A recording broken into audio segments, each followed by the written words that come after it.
Do you ever find yourself looking at your toddler's play space and just sighing a little? Maybe it feels like a constant whirlwind of toys, a beautiful chaos that somehow also feels a bit much? Or perhaps you notice your little one flitting from one thing to the next, not quite settling, and you wonder if there's a way to help them find that deep, joyful engagement we all hope for them. It's such a common feeling, that sense that maybe, just maybe, their environment isn't quite supporting them in the way it could. We pour so much love into creating spaces for our children, don't we? We want them to be happy, to explore, to learn. But sometimes, despite our best intentions, the very spaces we design can inadvertently become a source of overwhelm, both for them and for us. It's not about blame or feeling like we've done something wrong. It's simply about understanding how our little ones experience the world and how their surroundings can profoundly impact their development, their sense of calm, and their ability to connect with their own inner world. Today, we're going to explore something truly transformative, the idea of a prepared environment. Now, I know that phrase might sound a bit formal, perhaps even a little intimidating, like something out of a textbook. But I promise you, at its heart, it's one of the most loving, intuitive, and practical approaches we can take to support our toddlers. It's about thoughtfully creating spaces that don't just contain their things, but actively nurture their independence, their concentration, and their natural curiosity. We'll be looking at 5 key elements that can help you turn any corner of your home into a haven of purposeful play and peaceful discovery. We'll even peek at how this little play nook here can be transformed, focusing on an art shelf or a small play corner as our example, so you can see these ideas come to life. So where do we begin on this journey of crafting such a supportive space? Well, one of the most foundational yet often overlooked pillars is accessibility, and flowing naturally from that, providing them with child-sized tools. It's about shifting our perspective to see the world, quite literally, from their height and through their wonderfully capable yet still developing hands. Think about it for a moment. How often during the day does your toddler need to ask for help simply because something is out of reach or too big and cumbersome for them to manage? Mommy, can you get my blocks? Daddy, can you open this? While we're always happy to help, each of those moments, if the environment were slightly different, could be an opportunity for them to experience a surge of competence, a little spark of, I did it myself. Accessibility is really about empowerment. It's about creating a yes environment where they can reach their toys, their books, their art supplies without constant adult intervention. Low shelves are just the beginning. Imagine this shelf here. If this were chest high to your little one, with clear, uncluttered spaces for a few chosen items, they can see what's available, make a choice, and retrieve it themselves. This simple act builds incredible self-esteem. It communicates, I trust you. I believe in your ability. And when we talk about child-sized tools, we're extending that same respect. It's not just about miniature versions of adult things for pretend play. It's about providing them with real, functional tools that are appropriately sized for their hands and their capabilities. For example, if your toddler loves pouring, offering a tiny pitcher like this one that they can actually manage, along with a small, sturdy cup, allows them to practice that skill with real success. They're not just mimicking, they're mastering. Imagine an art shelf. Instead of large bottles of paint they can't possibly pour themselves or adult-sized scissors they can't manipulate, picture smaller containers they can open, brushes with shorter handles that fit their grip, and perhaps some chunky crayons or chalk that are easy to hold. Even something as simple as a small dustpan and brush, kept where they can reach it, invites them to participate in cleaning up a spill. It's not a chore, it's a contribution, a way of belonging and taking responsibility for their space, which toddlers, surprisingly, often adore when it's presented as an opportunity rather than an obligation. I remember a little boy, Leo, whose parents set up a small station for him by the back door. It had low hooks for his coat and backpack, a little bench to sit on while putting on his shoes, and a basket for his hat and mittens. Before this, getting out the door was often a struggle, with Leo feeling rushed and frustrated. But once he could manage these things himself, the change was remarkable. He'd proudly hang up his coat, carefully place his shoes, all with a sense of purpose. It wasn't just about the physical setup, it was about the message it sent him. You are capable. Small adjustments, profound impact. So as you look around your child's space, just gently ask yourself, what can I bring down to their level? What tools can I offer that truly fit their hands and their emerging skills? You'll be amazed at how these changes can foster such a beautiful sense of independence and joy. Now, hand in hand with making things accessible, and just as vital for our little one's sense of peace and their ability to engage deeply, are the concepts of order and offering limited choices. This can sometimes feel counterintuitive, can't it? We live in a world that often shouts more is more, and we want to provide our children with an abundance of opportunities. But for a toddler's developing brain, which is working so hard to make sense of a vast and complex world, too much stuff and too many options can be incredibly overwhelming. Think of it like this.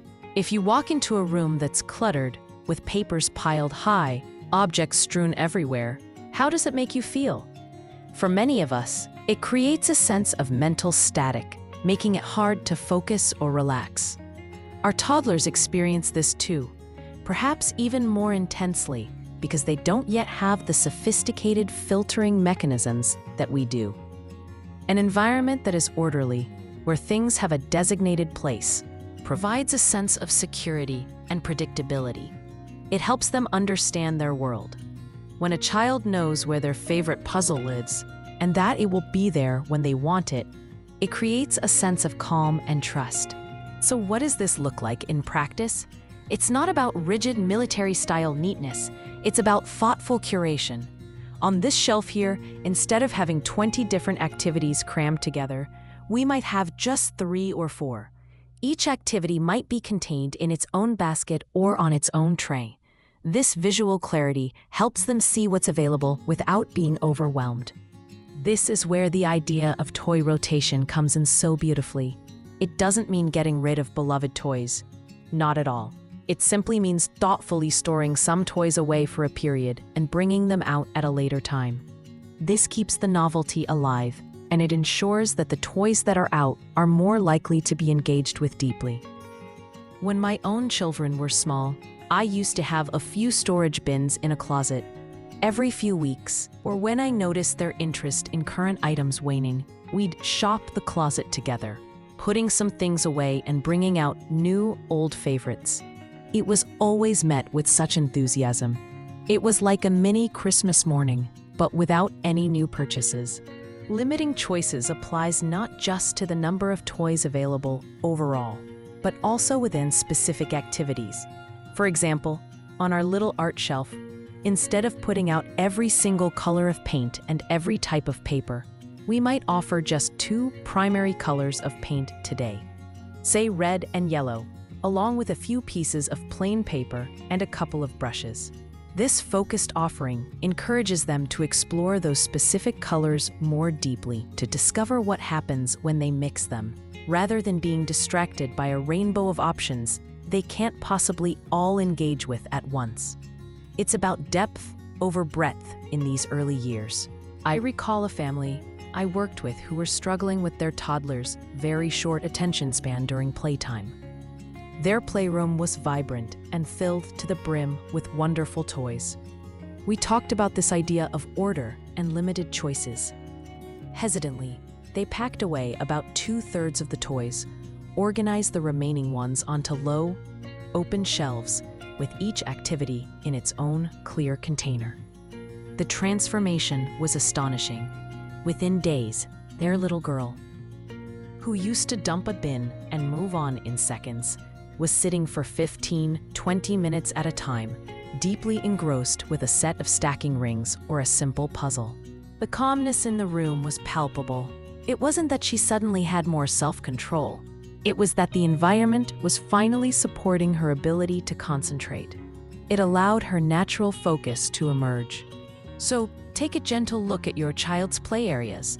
Could a little more order, a few less choices on display, actually invite more sustained, joyful play? It's truly amazing what can happen when we clear the path for their concentration. And that brings us so naturally to our final key element for today, which is weaving beauty and simplicity into our children's environment. This one is close to my heart because I believe our children are deeply sensitive to aesthetics, far more than we often give them credit for. We sometimes fall into the trap of thinking that child-friendly means loud, plastic, primary-colored, and covered in characters. And while there's a place for all sorts of toys, a prepared environment often leans towards a different kind of appeal, one that is calming, inviting, and respects the child's innate sense of wonder. Beauty, in this context, isn't about expense or designer items. It's about intentionality. It's about choosing materials that feel good to the touch: natural wood, soft fabrics, smooth stones. It's about bringing a little bit of nature indoors, perhaps a small, hardy plant they can help care for, a beautiful shell, or a collection of autumn leaves in a basket. These simple, natural items connect them to the world around them and offer rich sensory experiences. Simplicity goes hand in hand with beauty. It means decluttering not just the toys, but the visual noise in the space. Are the walls covered in overly stimulating postos or patterns? Is every surface crowded? Sometimes, less is truly more.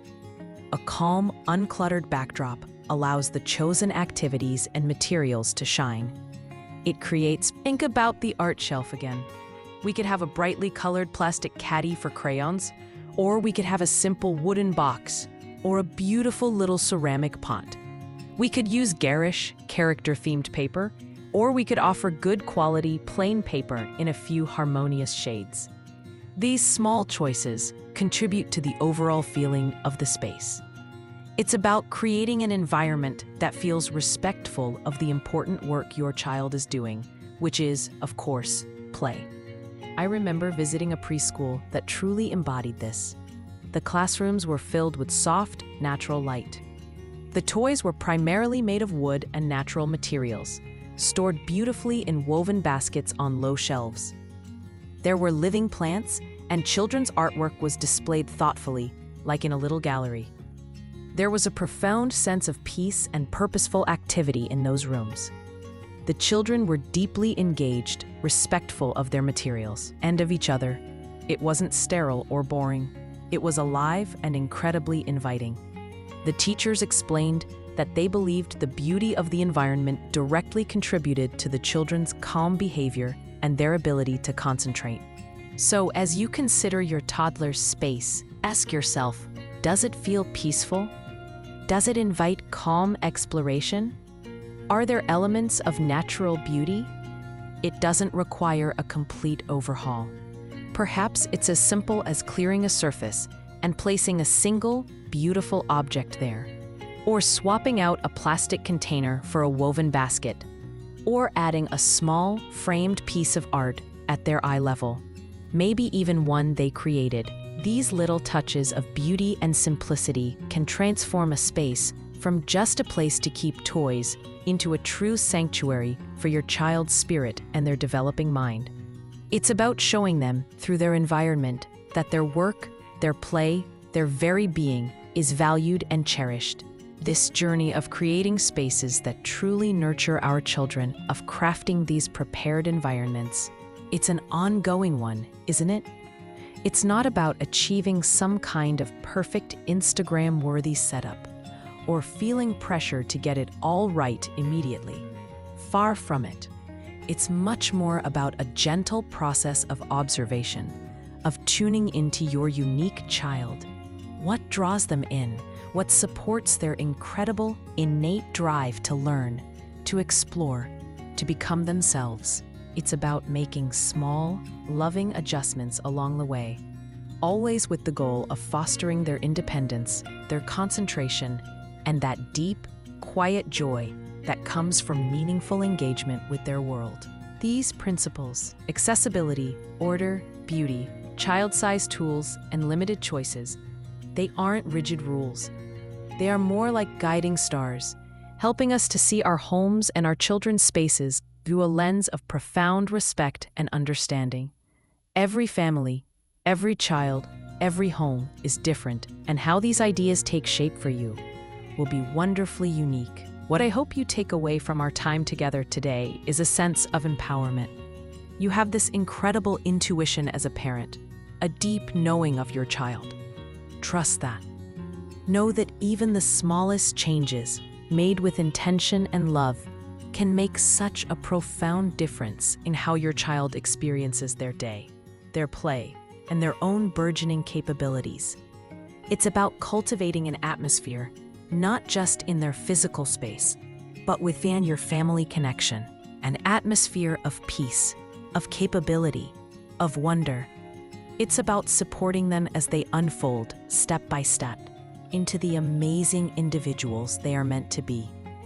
And in doing so, we often find our own journey as parents becomes a little calmer, a little more joyful, and a lot more connected. If these ideas resonated with you today, if you felt a little spark of inspiration for your own family spaces, we would be so honored if you'd like this video, perhaps share it with a friend or family member who might find it helpful, and subscribe to Family Connection Hub.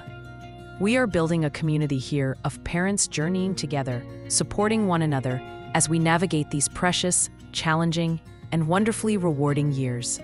We're all in this together, learning and growing right alongside our children. Thank you so much for spending this time with us. We'll see you soon.